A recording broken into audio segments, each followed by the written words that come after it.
Hi, it's Chris with WTI. Let me take you on a fishing trip of the cottage to show you how effective this citrus shad lure by striking really is. Oh, here we have a small pan-fried largemouth bass on the line. This lure is a deep diver with a large curved bill at the front that easily takes it down 10 to 25 feet with very little effort. I prefer to use this lure off a dock in, say, 10 to 15 feet of water, or trolling on the edge of a weed bed so as not to get snagged in the weeds. The swimming motion is so lifelike.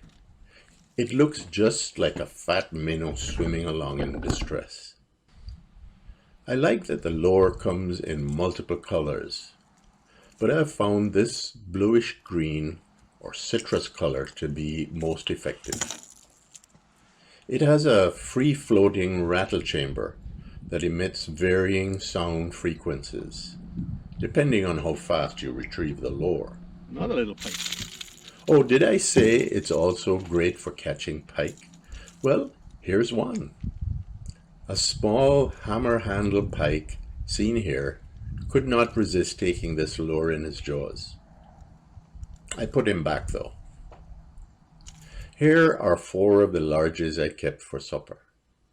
This citrus shad is my go-to lure for catching bass, and I'm confident it will be yours too, if you get one. But that's just my point of view.